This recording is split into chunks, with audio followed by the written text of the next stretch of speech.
누가복음 21장 29절부터 38절까지 한 절씩 교독하도록 하겠습니다. 누가복음 21장 29절부터 38절까지 교독하겠습니다. 이에 비유로 이르시되 무화과 나무와 모든 나무를 보라.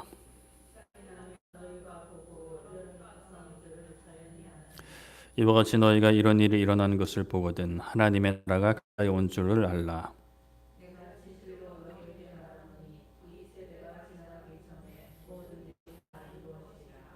천지는 없어지겠으나 내 말은 없어지지 아니하리라.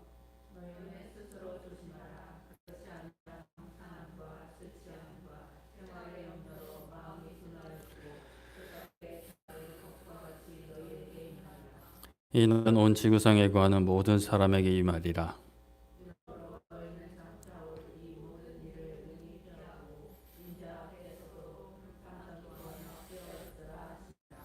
예수님께서 낮에 성전에서 가르치시고 밤에는 나가 감람원이라 한 산에서 오시니 모든 백성이 그 말씀을 들으려고 이른 아침에 성전에 나아가더라. 아멘. 네, 오늘은 둔하지 말라라는 제목으로 말씀을 나누고자 합니다. 저는 이제 개인적으로 어릴 적에 여러분 아시는 분 아시겠지만 독산 이동 독산 초등학교 근처에 살았습니다. 지금 사는 곳에서도 그리 멀지 않은 곳이지만 그 살던 곳을 막상 찾아간 적은 한 번도 없었지요. 그러다가 얼마 전에 이제 그쪽 근처에 볼 일이 있어서 그 골목길을 지나가게 되었습니다. 사실 정확히 기억은 나지 않아요. 위치가 이 다음 골목이지 다음 골목이지. 근데 아무리 이제 이 흐릿한 기억을 이제 더듬더듬 해보니까 이게 맞는 것 같아요. 그래서 이제 이 주 골목이 있고 옆으로 작은 골목으로 들어가면 이렇게 대각선으로 문이 있고 양쪽으로 이제 비슷한 모양의 빌라가 마주보고 있는 그런 어떤 구조였습니다. 제가 살던 곳은 이제 왼쪽이었고요. 이렇게 이제 들여다보면서 차를 운전하면서 조심스럽게 가는데 그 모습이 보이는 거예요. 그 얇은 골목, 그 자동차 하나 대면은 사람 이제 겨우 지나가는 그 골목과 그 두 문. 거기서 막 이렇게 왔다 갔다 담벼락이 있어서 막 담벼락 뛰어넘고 막 그러다가 막 다리 다치고 막 그랬던 기억이 막 스쳐 지나갔습니다. 근데 참 마음이 좀 그랬어요. 왜냐하면 제가 뭐 거기 살았던 게 벌써 30년 가까이 됐으니까 그 정도면 이제 건물이 좀 헐고 좀 새 빌라로 짓지 않았을까라는 개인적인 생각을 항상 하고 있었는데 근데 너무 오래된 집인 거예요. 그냥 그 빨간 벽돌 오래된 빌라들 있잖아요. 그 모습을 보니까 정확히 들어가 보진 않았어요. 들어가 보진 않았는데 마치 내가 살았던 그 집인 것 같은 그런 느낌이 들어서 좀 마음이 이상했어요. 이 세상에 영원한 것은 없죠. 물론 정말 오래전에 지은 피라미드 같은 것들이 아직 남아있긴 하지만 이 땅의 시간이 흐를수록 자연의 모습도 변하고 많은 사람들이 태어났다가 죽어요. 그리고 우리의 추억이 담겨진 어린 시절의 어떤 그런 공간들 물론 남아있는 곳들도 있지만 그러나 시간이 지나면서 그것이 허물어지고 완전 건물만 새로 올라간 게 아니라 그 일대가 아예 막 바뀌어버리는 그래서 큰 척도 찾아볼 수 없는 그런 어떤 것이 이 세상의 이치라고 할 수가 있겠는데 그러한 세상 속에서 사람들은 그냥 그것을 받아들이고 그래도 그곳에서 가치 있는 것 유한하기 때문에 영원하지 않기 때문에 가치 있다고 이야기를 하지만 물론 그것도 아예 다 됐다라고 하기는 좀 어려울 것 같지만 그래도 우리 그리스도인들은 그 유한한 것에서 의미를 찾는 게 아니라 물론 그것도 하나님 안에 감사함 나름대로 의미를 찾아야지만 정말 찾아야 할 것은 영원한 것. 시간이 지나면 변하고 시간이 지나면 허물어지고 새 것으로 교체되는 것이 아니라 정말 영원한 것을 찾아야 하는 것이죠. 세상을 변하고 심지어 천지가 없어져도 하나님의 말씀, 예수님의 영원합니다. 왜냐하면 하나님께서 영원하시기 때문이죠. 그러므로 우리는 이 땅 가운데 정말 많은 것이 지나가고 또 오는 세상을 살아가지만 그 말씀, 하나님을 바라보면서 이 땅에 허물어진 것에 그것에서 두는 게 아니라 그것을 감사함으로 받되 소망은 하나님께 두고 우리는 살아가야 하는 것입니다. 오늘 말씀에 계속해서 예수님의 말씀이 이어지고 있는데요. 예수님께서 성전의 그 훌륭하고 대단한 모습을 이야기하는 사람들에게 성전 무너질 건데 라고 말씀을 하십니다. 이것만 놀리는 게 아니라 정말 진지하게 굉장히 심각한 경고의 말씀을 하시는 거죠. 그때와 징조를 묻습니다. 사람들이. 아니 어떻게 그런 일이 일어날 수 있겠나라는 생각으로 묻는 거죠. 그런 사람들에게 예수님이 큰 환란이 올 거다라고 말씀을 하십니다. 예수님의 말씀은 예루살렘과 성전이 망하고 무너지는 것과 또 더 멀리 마지막 때에 예수님께서 다시 오시는 것을 이제 좀 이렇게 왔다 갔다 좀 두 개를 섞어서 뭐 이렇게 이제 계속 쭉 말씀을 하고 계시는데요. 예수님과 성전에도 마지막이 있고 이 세상에도 마지막이 있다라는 것을 이제 계속해서 이제 강조를 하고 계세요. 오늘 말씀 29절에도 이제 그런 맥락이 이어지고 있는데 예수님께서 무화과 나무와 모든 나무를 봐라라고 말씀을 하십니다. 그 나무들이 싹이 나면 여름이 가까운 줄을 알 것이다라고 말씀을 하시죠. 우리나라도 그렇죠. 지금 항상 벚꽃이 피고 있고 아마 이제 주일날 비도 하면 거의 다 떨어질 것 같은데 그러면 이제 또 이제 봄이 가고 여름이 오는구나. 좀 기후가 많이 변하고 있긴 하지만 그래도 이렇게 이제 볼 수가 있는 거죠. 특히나 우리 뭐 일상이 이제 계속 반복되는 일상을 살아가시는 분들은 똑같은 시간에 일어나면 여름에는 밝고 겨울에는 어둡고 나무에 싹이 나고 꽃이 피고 열매가 맺고 다시 잎이 떨어지는 것을 보면서 시간이 흐르고 있구나. 언제 또 1년이 똑같이 이런 이야기들을 하게 됩니다. 느껴지는 공기와 바람으로도 기온이 변한다라는 것을 느낄 수 있고 또 눈에 보이는 변화를 통해 시간이 흘러감을 계절이 바뀜을 우리가 알 수 있죠. 예수님께서는 이러한 이치와 같이 세상에 여러 환란이 일어나는 것을 너희가 볼 때에 하나님의 나라가 가까이 온 줄을 생각하라라고 하십니다. 그런데 이 말씀은 그 단순히 그 때가 이르기 전에 그냥 힘들어진다라는 어떤 그런 것만을 말씀하시는 것이 아닙니다. 지금 이제 유대인들이 바라보는 것, 유대인들이 구하는 것은 계속 말씀드리지만 이 땅에 세워지는 이스라엘, 이 땅에 세워지는 그 왕국, 그것이 그들에게는 하나님의 나라인 것이에요. 로마 제국을 몰아내고 이스라엘은 그 독립 왕국을 독립 국가를 회복한 것이 하나님의 나라가 이 땅에 세워지는 것이라고 생각을 하는 거죠. 그런데 예수님께서 말씀하시는 것은 그것이 아니었어요. 그 생각하는 하나님의 나라, 이스라엘의 그 수도가 이방 군대에게 둘러싸이고 함락되고 많은 피를 흘리며 하나님의 집이라고 하는 성전이 무너지는 것을 말씀을 하고 계시는 거죠. 유대인들 입장에서 말도 안 되는 겁니다. 유대인들 입장에서는 하나님의 나라가 망하게 되면 하나님의 나라가 가까이 온다라고 말씀하시는 것처럼 들리는 거예요. 본인들이 생각하는 하나님의 나라가 망할 거다라고 예수님이 말씀하시는데 그렇게 망하면 하나님의 나라가 온다라고 말씀을 하고 계시는 거거든요. 유대인들 입장에서는 예수님이 하시는 말씀이 이치에 맞지 않는 거예요.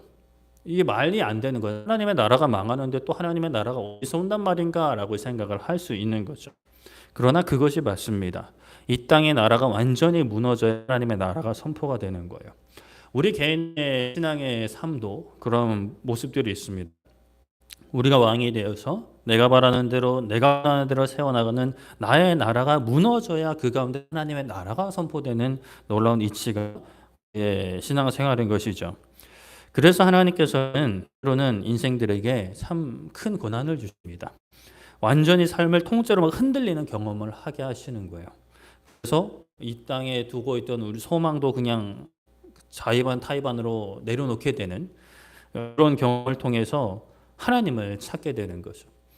물론 고난을 겪어도 막 죽어라 하나님 안 찾는 사람들이 있기는 합니다. 참으로 안타까운 것인데 참 삶이 흔들리고 이 땅의 소망이 자의반 타의반으로 이제 사라져가는 그러한 과정은 결코 쉬운 과정은 아닙니다. 이게 내가 더 붙잡으면 붙잡을수록 더 괴로운 시간이 이어지는데 그러나 우리가 냉정하게 고백할 것은 그러한 과정을 통해서라도 우리가 하나님의 나라를 온전히 알아갈 수 있다라면 그것도 복이라고 할 수가 있는 거죠. 지금은 힘들지만 그러한 힘든 과정을 통해서 너무나 귀한 것을 얻을 수 있기 때문에 이 고난도 고통도 이 힘든 시간들도 복이 되는 것입니다. 어찌되었건 하나님 나라를 바로 알게 되고 바로 구하게 되니 그것은 흔들림 없는 복이 되는 거죠. 32절에는 예수님께서 이 세대가 지나가기 전에 모든 일이 다 이루어질 것이다 라고 하십니다. 그래서 이제 학자들 간에는 이 세대가 대체 어디까지냐라고 이제 좀 논란이 있는데 이게 예루살렘 함락과 성전 파괴 때를 말하는 것인지 아니면 오순절 성령 하나님이 강림하시는 그때를 가리키는 것인지, 아니면 더 넓게 봐서 예수님께서 이 땅에 다시 오시는 그때인지를 이제 정확히 이제 이게 좀 모호합니다. 사실 이 부분은 좀 예수님이 일부러 다중적으로 말씀하신 게 아닌가라고 이제 다들 좀 의견이 모아지긴 하는데, 다중적으로 해석하는 게 사실 좋아요. 결국 하나님의 말씀, 예수님의 말씀은 이루어지는데, 예루살렘이 함락되고 성전이 무너지지만 지도 없어지지만 하나님, 예수님의 말씀은 없어지지 않습니다. 반드시 이루어진다라는 것이 아주 명확한 이제 사실입니다. 그러니 우리는 천지를 붙잡는 것이 아니라, 환경을 붙잡는 것이 아니라, 눈에 보이는 것을 붙잡는 것이 아니라 영원하신 하나님을 붙잡아야 하는 거죠. 벚꽃이 너무 아름답다고 해서 떨어지는 걸 다 막을 수는 없죠. 물론 일일이 마지막 잎새처럼 일일이 막 풀을 붙이고 본드를 붙이면 꽃잎이 떨어지지는 않을 수 있겠지만, 결국에는 오히려 거기서 말라서 그 오히려 더 흉물스럽게 변하게 될 겁니다. 꽃잎이 떨어지는 거 떨어지는 대로 보내고 하나님의 역사를 우리는 붙잡아야 되는 것이죠. 말씀을 통해 우리에게 베풀어 주신 그 뜻을 붙잡아야 되는데, 이것은 또 어떤 의미일까? 세상에 어떤 환란이 있어도 하나님의 나라가 온다라는 우리가 믿음이 있어야 합니다.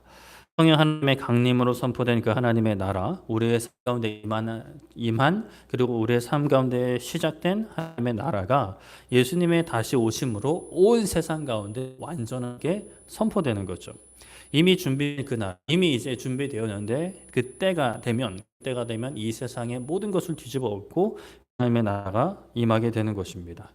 그러니 우리는 그 나라를 준비하는 사람들이기 때문에 그 나라를 모르고 살아가는 사람들과는 전혀 다른 삶을 살게 되는 거죠. 대충 살아서는 안 됩니다. 하나님의 나라가 예수님의 죽으심과 부활과 성령 하나님의 오심을 통해 선포되었고, 또 믿는 예수님을 영접한 모든 이들의 삶 가운데 선포되었고, 우리에게 그 하나님의 나라를 살아갈 수 있는, 맛볼 수 있는 기회를 주셨고, 그 나라를 준비하게 하셨으니 우리는 이 땅에서 어영부영 살아서는 안 되는 것이죠. 34절에 어떻게 해야 되느냐? 너희는 스스로 무엇하라? 조심하라 라고 하십니다. 서로가 서로를 독려하면서 조심도 하지만 또 나 스스로 정말 조심해야 되는 것은 방탕함과 술 취함과 생활의 염려로 마음이 둔해지는 것을 조심하라라고 말씀을 하고 계세요. 방탕함이 뭘까? 여기서 이제 원어를 살펴보면 취할 정도로 술을 과도하게 탐닉하는 것을 의미합니다. 이 방탕함이란 단어, 이 원어는 여기서 사용된 원어는 신약에서 여기 한 번만 사용돼, 그러니까 성경 전체에서 한 번만 사용되었는데, 한글 개역 개정에는 이제 다른 원어가 방탕함으로 번역된 것이 11번 정도 사용되었습니다. 이 의미를 다 살펴보면 술과 관련돼 있어요. 또 좀 더 넓게 이제 의미를 가지면 술뿐만이 아니라 먹는 것, 먹는 것을 포함하고 있습니다. 그러니 이러한 방탕함은 이제 술취함과 함께 이제 연결돼서 생각하는데, 우리가 깨어 있는 것을 방해하는 것들이죠. 먹고 마시는 것을 탐닉하고 취하는 거예요. 알코올에 취하기도 하고, 탄수화물도 사실 많이 먹으면 거기에 취하잖아요. 그게 뭐 이렇게 막 이성을 잃어버리는 게 아니라 거기에 이제 중독이 되는 모든 것들, 그것에 취해서 마땅히 가져야 할 마음을 가지지 못한, 우리가 집중해야 될 것에 집중하지 못하는 그런 상태를 가리키는 거죠. 이러한 방과 술 취함, 그리고 생활의 염려가 언급이 되는데, 이 생활의 염려로 또 마음이 둔해지지 않을 것을 말씀합니다. 방탕과 술 취함도 마찬가지죠. 생활의 염려는 우리가 생활하면서 가지는 모든 염려를 가리킵니다. 무엇을 먹을까, 무엇을 마실까, 무엇을 입을까에 대한 염려죠. 그렇다고 우리가 인생을 살면서 아무런 생각도 계획도 없이 그냥 뭐 한량처럼 살아라라는 것은 결코 아니죠. 하나님의 나라와 하나님의 의는 온당한 데 없고, 이 땅에서의 삶에 대한 걱정만 가득 차 있지 말라는 거죠. 그러한 상태가 바로 마음이 둔해진 상태. 그 마음이 둔해지면 하나님의 뜻이 어디에 있고 하나님의 뜻이 무엇인지 빠르게 분별해서 하나님의 마음이 있는 곳에 우리의 삶이 있도록 하는 그런 어떤 신앙의 민첩함이 없어진 상태인 것입니다. 마음이 둔해져 있으니까 하나님의 뜻에 민감하게 반응을 못하는 거죠. 민감하게 반응한다는 것이 막 예민하게 막 신경질 내는 그런 게 아니라 하나님께서 일로 가라 하시면 일로 탁 가고 절로 가라 하면 딱 절로 가고 멈추라면 딱 멈추고 해야 되는데 일로 가라 하니까 오막 이런 식으로 이제 계속 움직이다가 이제 막 온갖 얻어맞는 거 다 얻어맞고 막 눈물 흘리면서 이제 하나님 앞에 엎드리는 그런 삶이 되는 것이죠. 그런데 이제 이러한 신앙적인 예민함, 끼어 있음을 방탕함과 술 취함과 생활의 염려가 방해를 하는 것입니다. 우리의 눈을 가리게 되는 거죠. 또 심지어 다른 사람을 향한 손과 발을 묶어버립니다. 우리가 이제 여기에 빠지지 않게 조심을 해야 되는 거죠. 방황함과 술 취함의 자리를 멀리해야 되고 그러한 유혹들을 끊어내야만 합니다. 생활에 염려가 생길 때가 있죠. 그럴 때 우리는 참 그래요. 이게 참 이 염려를 좀 어느 정도는 묵상할 필요가 있어요. 그러니까 계속 염려하라는 게 아니라 내가 정말 염려하는 게 뭘까? 내가 정말 이것으로 인해서 두려워하는 게 뭘까? 돈이 없는 것이 염려가 된다면 없어서 염려하는 것보다 실상은 돈이 없기 때문에 그 돈이 없음으로 일어날 나의 생활의 어려움들이 이제 사실 염려가 되는 것이지 돈은 사실 수단인 거잖아요. 만약에 노후 준비 생각해 보면 돈이 없으면 노후에 힘들게 사니까 그게 염려되는 거지. 또 돈이 없으면 병원에 가야 되는데 병원 못 할까 봐. 또 자녀들 교육시켜야 되는데 할 때 조금이라도 뭐 도와주고 싶은데 도와주지 못할까 봐. 그게 이제 염려가 되는 것인 거죠. 그런 것들 잘 살피면서 내가 무엇이 염려가 되고 무엇이 두려운지를 잘 살피고 하나님을 믿는 신앙으로 그것을 어떻게 해석하고 어떻게 적용하고 어떻게 풀어나갈지를 말씀과 기도로 답을 찾아 나가는 과정이 신앙의 어떤 훈련이라고 할 수가 있습니다. 그러한 어떤 염려, 두려움, 사실 그러한 모든 염려와 두려움들은 하나님께서 채워주실 것을 믿고 책임져 주실 것을 믿고 우리는 그 염려를 떠나보내야 되고 우리도 떠나야 되는 것이죠. 이러한 염려를 내 힘으로 뭐 방탕함도 술 취함도 마찬가지게 내 힘으로 하려면 절대로 성공할 수 없습니다. 끊임없이 세상은 우리를 유혹하기 때문이죠. 그렇기 때문에 우리가 어떻게 이겨낼 수 있느냐? 염려하지 않아도 될 만큼 우리의 삶을 채우시는 하나님을 계속 바라보는 수밖에 없어요. 계속해서 하나님을 찾아야 하는 거죠. 방황한 것보다 더 우리의 마음을 채우시고 술 취한 것보다 더 문제를 잊게 하시고 모든 필요와 쓸 것을 아시는 하나님을 바라볼 때에 하나님께서 또 바라보게 해주실 때 이 가운데 방탕함과 술 취함에 유혹이 다가오더라도 거기에 넘어가지 않을 수 있고 그리고 염려가 몰려오더라도 그것이 내 마음속에 꽂히지만 얼른 빼서 던져버릴 수가 있는 거죠. 사람들의 마음이 둔하여진다 하더라도 그 날이 덕과 같이 임할 것이라 하십니다. 사람들이 예상하지 못했던 때 예루살렘이 멸망하고 훗날에 예수님께서 다시 오실 것이죠. 그날의 일은 예루살렘에만 임하는 것이 아니고 온 지구상에 거하는 모든 사람에 임할 것이다 하십니다. 예수님이 다시 오시는 그때요. 누구도 벗어날 수 없는 거예요. 모든 자들이 심판을 받게 되고 예수님을 향한 믿음을 지켰던 이들은 구원함을 받게 되는 것이죠. 그러므로 예수님께서는 장차 올 모든 일, 환난을 피하고 인자 앞에 서도록 예수님 앞에 서도록 항상 기도하며 깨어 있으라라고 말씀하고 계십니다. 환난은 피해도 되죠. 하나님께서 피할 길 주시면 피해야 됩니다. 무조건 이제 가만히 얻어맞고 있는 게 아니라 피할 길 주시면 피하면 됩니다. 그러나 피할 길 주시지 않으면 하나님께서 감당하라 주시는 것이니 또 그것을 감당하는 것도 필요하죠. 뭐 감당하지 않고는 방법이 없어요. 피할 길도 없으니까요. 그렇죠? 그것을 분별하기 위해서는 항상 기도하고 떠 있어야 되는 거죠. 하나님이 피할 길도 주시지 않았는데 인간적인 생각으로 피하려다 보면 오히려 일이 더 힘들어지는 겁니다. 더 다치게 되는 거예요. 이게 분별하려면 깨어 있어야 되는 건데 마음이 둔해져 버리면 술 취함과 방탕함과 생활의 염려로 둔해져 버리면 이게 이제 분별이 안 되는 거죠. 하나님의 뜻이 어디에 있는지 분별하기 위해서 마음이 둔해지지 않기 위해 우리는 방탕함과 술 취함을 멀리하고 생활의 염려를 걷어내야만 합니다. 그리고 항상 기도하며 깨어 있어야 되는 거죠. 항상 기도해야 합니다.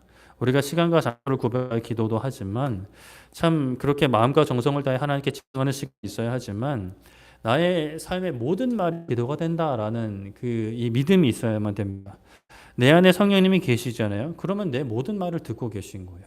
내가 친구들과 하는 이야기들, 내가 믿지 않는 사람들과 하는 이야기들. 그냥 혼잣말, 길에서 혼잣말 안 하시는 분들도 계시지만 저 같은 경우는 혼잣말 많이 하는 편인데 그런 말을 다 듣고 계시라는 거예요. 그러면 그것이 기도가 되는 거죠.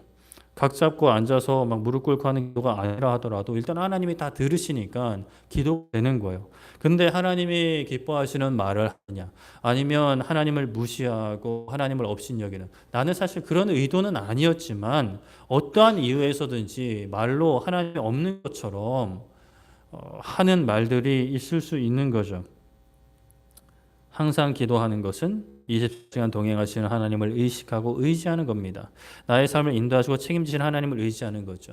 좀 불평이나 믿음 없는 말들이 나올 때 안 돼 이러면서 삼키고 하나님이 계시지, 하나님이 살아계시지, 하나님이 듣고 계시지라는 말들을 계속 내뱉어야 됩니다. 그것이 깨어 있는 것입니다. 영적으로 잠들지 않고 깨어 있는 거죠. 육신은 잠을 자야 됩니다. 그러나 영원히가 아니라 영혼이 잠들어서는 안 되는 거죠. 우리의 육신이 깊이 잠들면 사람들이 이런 말 하죠. 누가 업어가도 모른다. 실제로 너무 글쎄요. 어린 아이들은 좀 그런 게 있는 것 같아요. 그렇게 잠드는 게 있지 않나 싶은데 어른들은 사실 업어가면 다 깰 것 같긴 합니다만 우리의 영혼은 진짜 깊이 잠들어 버리면, 너무 둔해 버리면 누가 업어가도 반응을 할 수가 없는 거예요. 모르기도 하고 업어가는데도 마치 그 주토피아의 나무늘보처럼 그냥 이러고만 있는 거죠. 마귀가 자기 원하는 대로 우리의 마음과 생각을 이렇게 막 제껴도 우리는 이 반응을 할 수가 없는 거예요. 그러니 우리를 집어삼키려는 마귀를 대적하여 우리의 마음과 생각을 지키는 거 하나님이 하시는 거지만 우리는 항상 깨어서 기도해야 되는 거죠. 그렇게 예수님은 낮에는 성전에서 가르치시고 밤에는 예루살렘을 나가셔서 감람원이라 하시는 산에서 쉬셨다 합니다. 그냥 잠만 주무시는 것이 아니라 기도하셨겠죠. 그래서 겟세마네 그 동산에 올라가실 때 습관에 따라 올라가셨다라고 말씀을 합니다. 우리가 기도에서 생각할 때 이게 일처럼 여겨지는 경우들이 있을 것 같아요. 저도 과거에는 그랬던 것 같아요. 기도하는 게 너무 좀 버겁게 느껴지는 거죠. 이게 일처럼 느껴지니까 어떤 의무로만 이제 다가오니까. 그런데 우리가 생각을 바꿔야만 합니다. 그래도 우리의 마음과 생각이 기도를 일처럼 여기고 있는 마음들이 조금이라도 있다면 계속해서 아니라고. 기도는 하나님과 대화하는 거고, 하나님은 언제나 함께하고 계시고 나의 기도를 듣고 계시고 나를 사랑하시고 나에게 좋은 것을 주고자 하시는데 내가 그 하나님과 이야기하는 것을 일처럼 여기고 있다? 이거는 뭔가 서고 있는 것이기 때문이죠. 그게 아니라고 우리는 계속 외쳐야 합니다. 계속 우리의 마음 가운데 선포해야 되는 거죠. 기도는 우리와 항상 함께 하시고 지금도 함께 하시는 하나님과 대화하는 것이고 나의 삶을 이야기하지만 아버지의 뜻을 구하는 시간이라는 것도 우리가 기억을 해야 합니다. 그러면 이제 그것이 일이 아니게 되는 거죠. 나의 삶의 일부가 되고 나아가 점점 더 이제 깨달아지면 나의 삶의 전부가 되어가는 것입니다. 그렇게 우리가 참 항상 깨어서 기도하고 방탕함과 술취함과 생활의 염려로 마음이 둔해지지 않고 영원하신 하나님을 바라보며 붙잡을 수 있기를 소망하고 축복합니다. 이제 우리도 찬양할 텐데 이 시간을 통해 우리가 정말 그것을 놓고 간절히 기도하고 정말 둔해진 마음을 깨우고 하나님 앞에 나아갈 수 있는 우리 모두가 되기를 소망합니다. 말씀을 정리하겠습니다. 예수님께서 무화과 나무와 모든 나무를 언급하시며 이제 하시는데 나무들이 싹이 나면 여름이 가까운 줄 아는 것처럼 세상에 환란이 일어나거든 하나님의 나라가 가까이 온 줄을 알라 하십니다. 우리의 생각이 깨져야, 우리의 기준이 깨져야, 우리의 나라가 내 나라가 깨져야, 내 왕국이 깨져야 하나님 나라가 섭니다. 나의 왕권을 내려놓고 오직 주님만 왕이 되는 우리의 삶이 되고 우리의 가정이 되고 우리 교회 되기를. 방탕함과 술취함과 생활의 염려로 마음이 두려지지 않고 항상 기도하며 깨어있는 우리 모두 되기를 소망하며 축복합니다. 우리 함께 찬양하고 기도했습니다.